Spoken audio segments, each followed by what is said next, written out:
महाराष्ट्रामध्ये प्रचंड उत्साहात मतदान होतंय।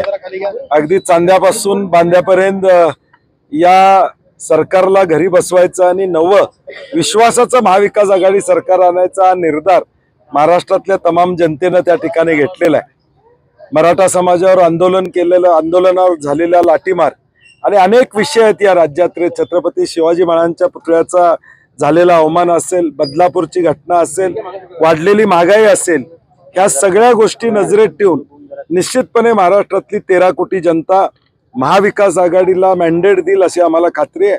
कोल्हापूरमध्ये पण चंदगड पासून शिरोळपर्यंत सकाळपासून अत्यंत उत्साहात मतदान सुरू आहे। काही ठिकाणी तांत्रिक ईव्हीएम मध्ये अडचणी येत आहेत, परंतु तत्परतेनं प्रशासनही तत्परतेनं त्यामध्ये सुधारणा करताना त्या ठिकाणी दिसतंय।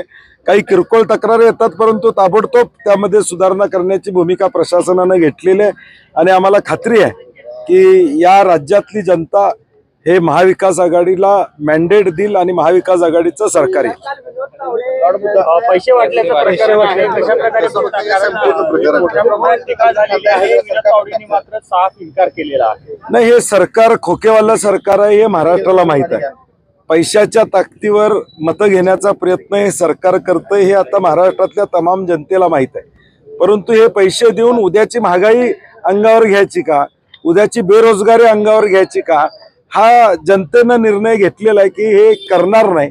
आणि सुज्ञ आहे जनता, हे सगळं उघड्या डोळ्याने बघते। महाराष्ट्राची ज्या पद्धतीनं इमेज आज देश पातळीवर चालली आहे ती मान झुकवणारी, या ठिकाणी मान खाली घालणारी आहे।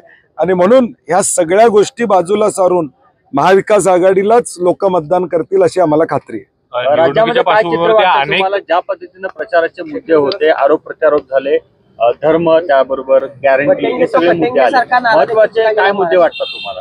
नाही, मी म्हणलं सातत्यानं आम्ही सांगतोय महाराष्ट्रातला मध्यमवर्गीय महागाईनं पिचलेला आहे, बेरोजगारी वाढलेली आहे। MPSCचे नव्हते एवढे आंदोलन या महायुतीच्या काळात झालेले आहे आणि म्हणून महाविकास आघाडीचा जो महाराष्ट्रात धर्म वाचवला पाहिजे या भूमिकेतून आदरणीय राहुलजी असतील, आदरणीय पवार साहेब असतील, आदरणीय उद्धव ठाकरे साहेब असतील, यांच्या नेतृत्वाखाली आम्ही एक विश्वासाचं सरकार देतोय।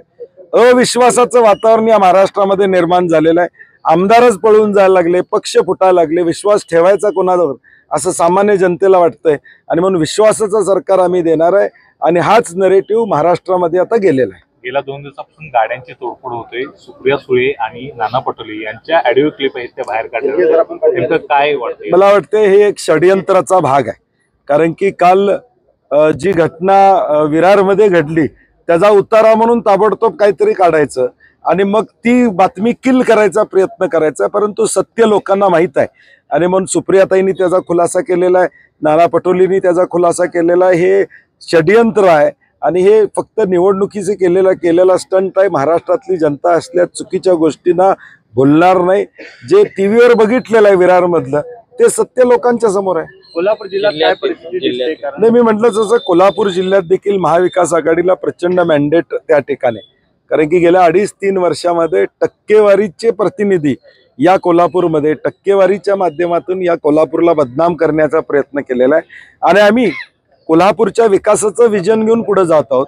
कोल्हापूर जिल्ह्याला पुढे घेऊन जाण्याचा प्रयत्न आमचा आहे। आर्थिकदृष्ट्या संपन्न जिल्हा करणे, रोजगार इथं देणे, शेतकऱ्यांना न्याय देणे ह्या आमच्या भूमिका आहेत आणि म्हणून कोल्हापुरात देखील महाविकास आघाडीचे उमेदवार 100% निवडून येतात। 25 नोव्हेंबरला राज्य सरकारची मुदत संपते, त्याच्या अगोदर सरकार स्थापन करावे लागणार नाही, हे आम्ही त्याच्यात थोडे बाजार होईल नाही, हे ज्यावेळी तारखा जाहीर झाल्या त्याच वेळी आम्ही सांगितलं होतं की 2 दिवस सरकार स्थापनेसाठी, याचा अर्थ राज्यपाल राजवट आणायची आणि मग खेळ करत बसायचा। परंतु महाराष्ट्रातल्या जनतेला माझी विनंती आहे, हा खेळ होऊ द्यायचा नसेल तर महाविकास आघाडीचे 180 आमदार या राज्यामध्ये आले पाहिजे, जेणेकरून पर्यायच राहणार नाही। स्थिर सरकार ही आजच्या काळात महाराष्ट्राच्या प्रगतीसाठी काय पाहिजे तर स्थिर सरकार पाहिजे।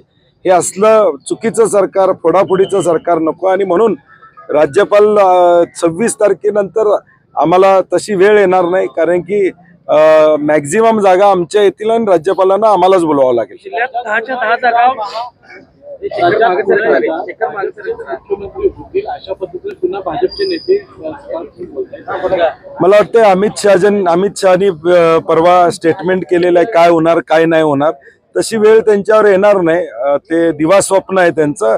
सरकार महाविकास आघाडीची येऊन मुख्यमंत्री आमचाच होणार. पण काँग्रेसनं आतापासूनच स्ट्रॅटेजी आखायला सुरुवात केलेली आहे. DK शिवकुमार यांच्यावर जबाबदारी दिल्याची चर्चा आहे. नेमकं काय?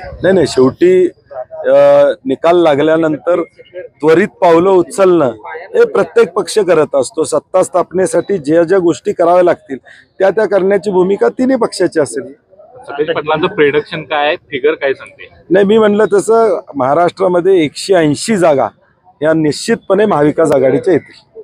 क्या कहेंगे